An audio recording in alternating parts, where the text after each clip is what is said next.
You're listening to an Airwave Media podcast. New year, new credit scores. Chime makes it easier to build credit by using your own money to make on-time payments with a secured Chime Credit Builder Visa credit card. Use it everywhere Visa credit cards are accepted. To apply, just open a Chime checking account with a qualifying direct deposit. There's no annual fee or credit check required when applying. Get started at chime.com/build. That's chime.com/build. The Chime Credit Builder Visa credit card is issued by the Bancorp Bank N.A. or Stride Bank N.A. members FDIC. Late payment may negatively impact your credit score. Results may vary.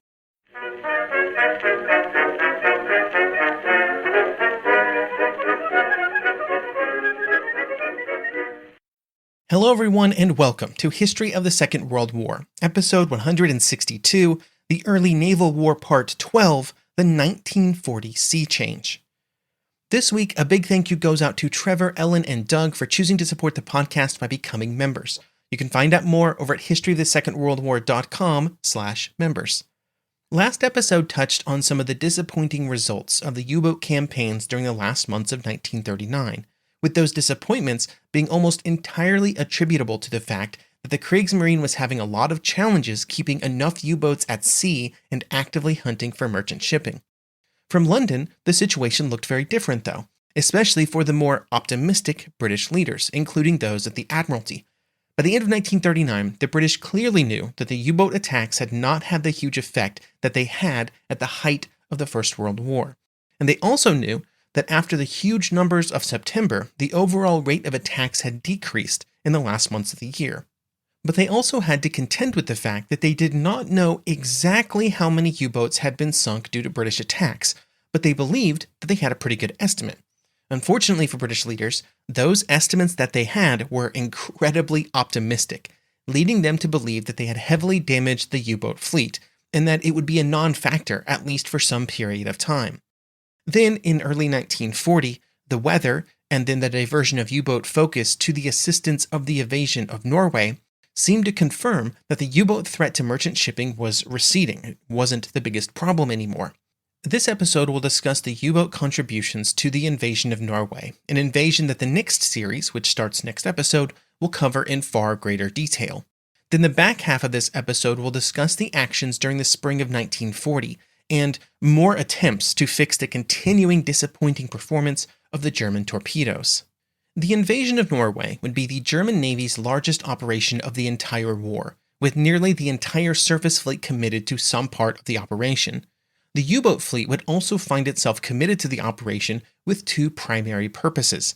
The first was to attack any vessels of the Royal Navy which might be sent to try and interdict the German ships during the invasion. The second was to try and intercept any British troops that might seek to land in Norway to provide land-based support for the Norwegian defenders.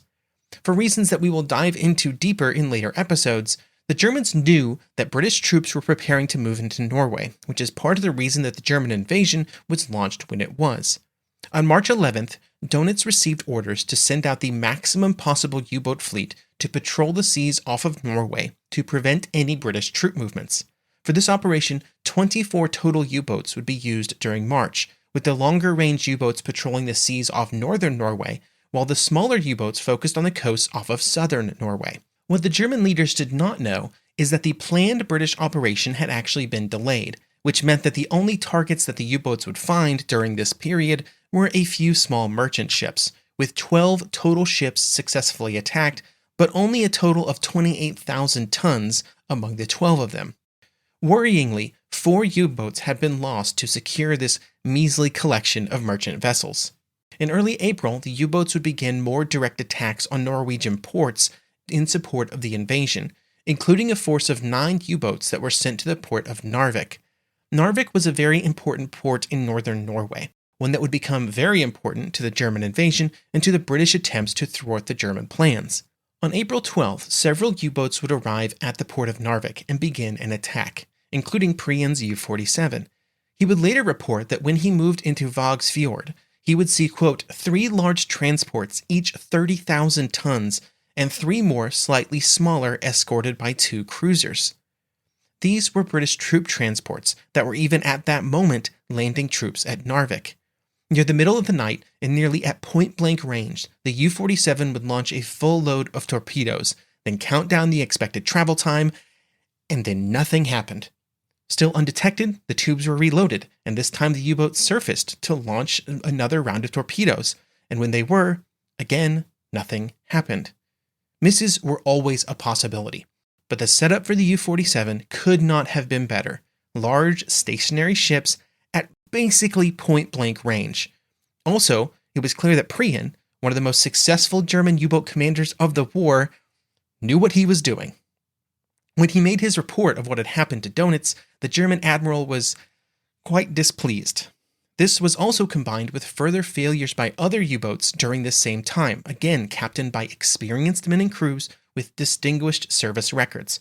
Dönitz would write, quote, "To have missed these ships, lying motionless and overlapping each other, would have been quite impossible.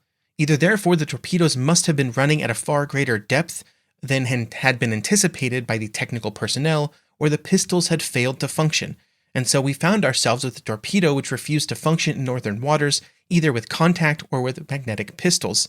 To all intents and purposes, then, the U-boats were without a weapon." End quote. Dönitz would then telephone Raeder and lodge further complaints about the state of the German torpedoes that had been supplied by the Torpedo Directorate. Germany's best U-boat crews were launching attacks against large stationary targets, and even priority targets like battleships and heavy cruisers, to absolutely no result. Dönitz refused to believe the excuses that it was simply crew failure. After this telephone call, further reports of torpedo failures would trickle in from the U-boats off Norway, which simply fanned the fires of anger among the U-boat captains, the crews, and Dönitz.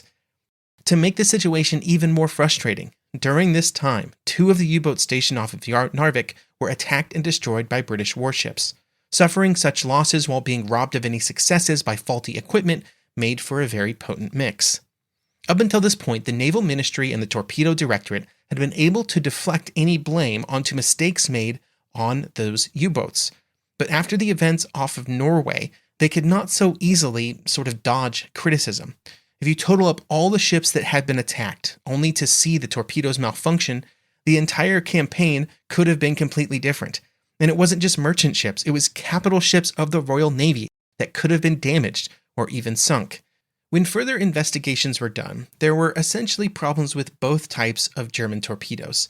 On the magnetic torpedoes, the magnetic pistols were just not making the torpedo explode, and then on the contact pistols, essentially the same thing was happening just for totally different reasons. On the magnetic side, they simply were not exploding. Magnetic torpedoes, much like magnetic mines, were designed to explode when they encountered the magnetic disturbances of a metal-hulled ship. In theory, they were designed to explode when they were within a certain proximity of the ship, but they simply did not work.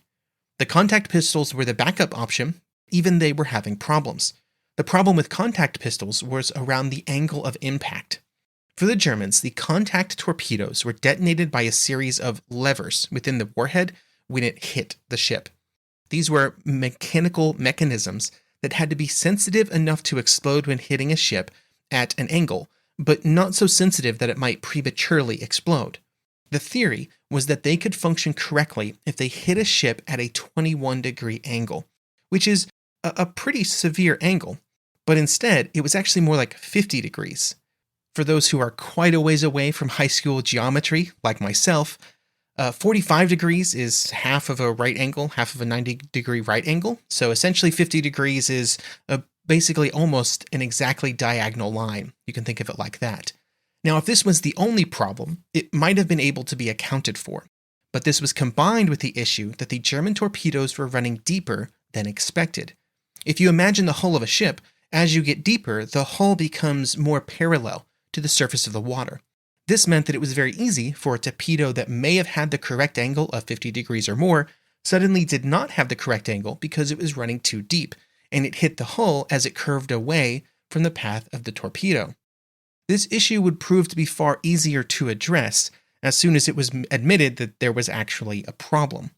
During late April and early May, there were no U-boats put out on patrol due to the combination of losses during the Norway operation and the normal refit times for submarines after a patrol, and honestly just a lack of confidence in the tools available to them.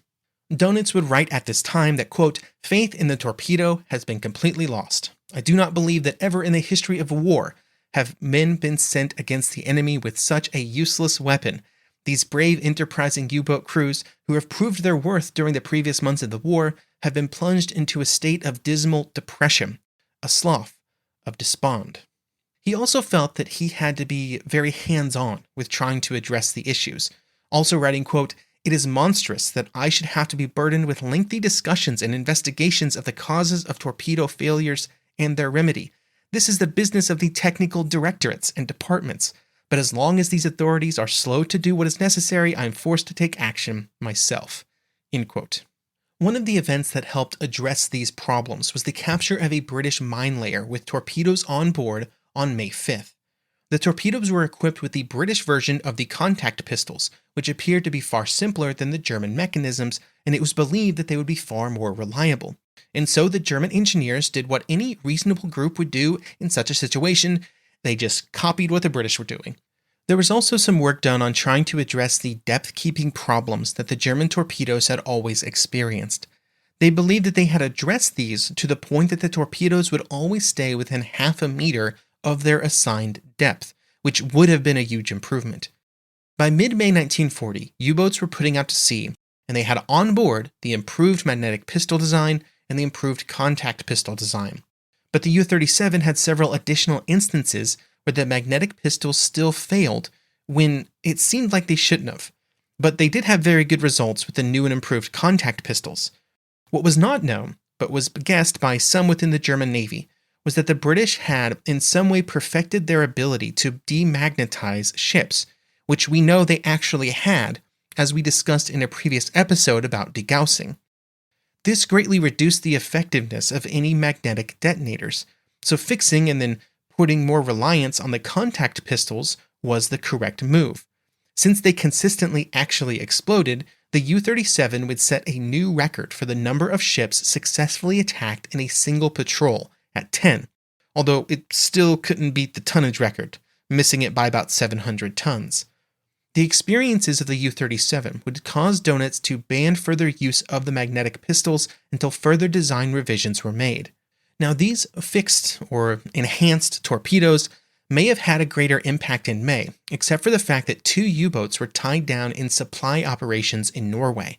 The Norwegian campaign was still ongoing, and due to the nature of the Norwegian geography and the German campaign plan, there were several different groups of German soldiers that were only able to be supplied by the sea, and the only way to move those supplies without risking further German ships was to use U-boats. Now, U-boats are not the most efficient cargo vessels, but they could get the job done. Hitler wanted more U-boats to be used in this role, but Dönitz was strongly against the diversion of his resources to what he believed to be a task that was in no way related to the primary goal of the U-boats, and so far outside of their most impactful role of commerce raiding. The diversion of 2 of the submarines to these missions, and the need to undo some of the changes made to others that were originally to be used in the role, because there were changes made to the submarines to maximize their cargo capacity, meant that Dönitz's original plans for a maximum effort in May 1940 had to be delayed until June 1940.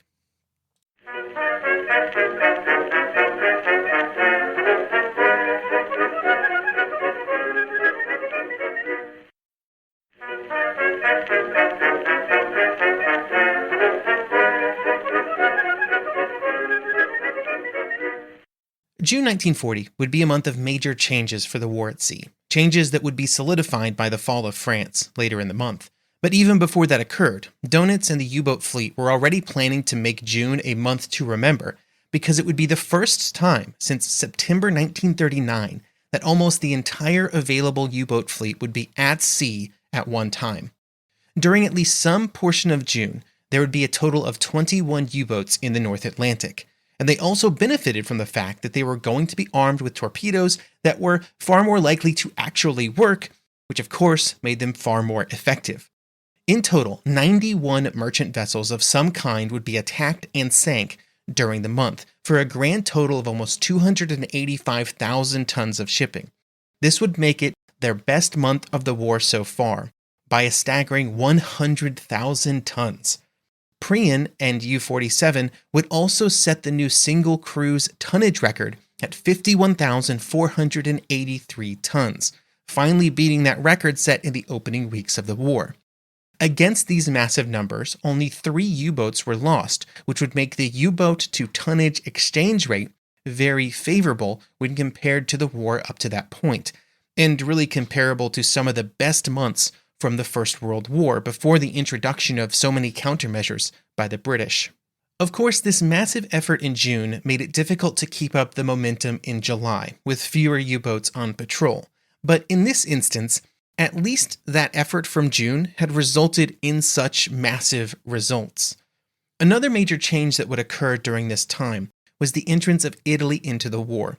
Italy's contribution to the overall course of the commerce war in the Atlantic is a heavily undercovered topic, and they would have some real challenges, being impactful in the theater for sure.